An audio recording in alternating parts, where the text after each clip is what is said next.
നിന്നെ ഒന്നും പേടിച്ചിട്ട് മിണ്ടാതിരിക്കും, നീ ഒന്നും പേടിച്ച് ചിന്തിക്കുക വേണ്ട. നാരത്തരം കാണിച്ചിട്ടുണ്ടോ നിന്റെയൊക്കെ മുഖത്ത് നോക്കി പറയുന്ന നാരത്തരമാണെന്ന്. ഈ ചെറുപ്പക്കാരനെ പുറത്താക്കിയിട്ട് അവനെ വിളിച്ച് വരട്ടുകയാണ്. അവൻ മിണ്ടിയാൽ അവനെ തട്ടിക്കളയും, അവൻ മിണ്ടിയാൽ അവനെ തൊലിച്ചു കളയും. ഈ കോൺട്രാക്ട് ഉണ്ട്. എന്നെ കഴിഞ്ഞ സീസണിൽ ഇതാണൊക്കെ വിളിച്ചൊന്ന് കോൺട്രാക്ട് ഉണ്ടാക്കിയപ്പോൾ ഞാൻ പറഞ്ഞു ചാനലിന്റെ പേര് ഏഷ്യാനെറ്റ് എന്നല്ലേ, സുപ്രീം കോടതി നല്ലല്ലോ, അവരുടെ കൈ വെച്ചിരുന്നാൽ മതി എന്നാണ് ഞാൻ പറഞ്ഞത്. എന്നെ വിളിച്ചിട്ട് കോൺട്രാക്ട് ആണ്, അതിൽ അങ്ങനെ സംസാരിക്കരുത്, അതിൽ ഇങ്ങനെ സംസാരിക്കരുത്. അപ്പൊ അതുകൊണ്ട് ഏതെങ്കിലും ഒരു ചെറുപ്പക്കാരനെയോ ഒരു വ്യക്തികളെയോ നേരെ ഇത്തരത്തിൽ തെമ്മാടിത്തരങ്ങൾ കാണിച്ചു വെച്ചിട്ട് സ്വന്തം താല്പര്യങ്ങൾ സംരക്ഷിക്കാൻ വേണ്ടി ഒരു ഷോ നടത്തി പ്രേക്ഷകരെ വിഡ്ഢികളാക്കുന്ന ഇമാതിരി നാറുതരത്തിനെതിരെ ശക്തമായി പ്രതികരിക്കാൻ തന്നെയാണ് ഉദ്ദേശം.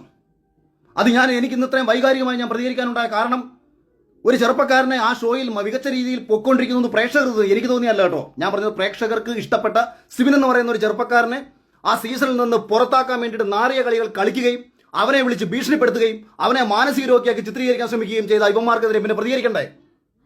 ഞാൻ ഇന്ന് വരെയും സമൂഹത്തിന്റെ വിരോധം പിടിച്ചു പറ്റിയതും എന്നെ ആൾക്കാർ വെറുത്തതും അല്ലെങ്കിൽ ആൾക്കാർ എന്തെങ്കിലുമൊക്കെ നഷ്ടം എനിക്കുണ്ടായതും ഒന്നും എനിക്ക് വേണ്ടിയിട്ടായിരുന്നില്ല. അന്നും ഇന്നും ആത്മവിശ്വാസവും ആത്മധൈര്യവും മറ്റുള്ളവനു വേണ്ടി സംസാരിക്കുമ്പോഴാണ്.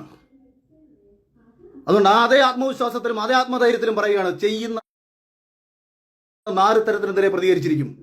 അത് ചാനലിനോടോ എനിക്ക് നന്ദി പ്രേക്ഷകരോടാണ്. എനിക്ക് ഏഷ്യാനെറ്റിൽ എന്നെ ഇന്റർവ്യൂ കഴിഞ്ഞ സമയത്ത് എന്നെ പുറത്താക്കണമെന്ന് തീരുമാനിച്ച ആൾക്കാരാണ്.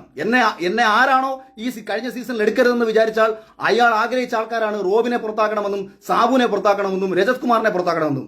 ആരുടെ ശ്രദ്ധയാണോ പ്രേക്ഷകരിലേക്ക് പോകുന്നത് ആ മത്സരാർത്ഥികളെ പുറത്താക്കണമെന്ന് ചിന്തിച്ച ഒരുത്തനാണ് ഏഷ്യാനെറ്റ് തലപ്പത്ത് കേരളത്തിലിരിക്കുന്നത്. അതുകൊണ്ട് ഇവൻ പ്രേക്ഷകനെ മുൻനിർത്തി കോമാളിത്തരം കളിക്കരുത്. സ്വന്തമായിട്ട് എന്തും കളിച്ചോ.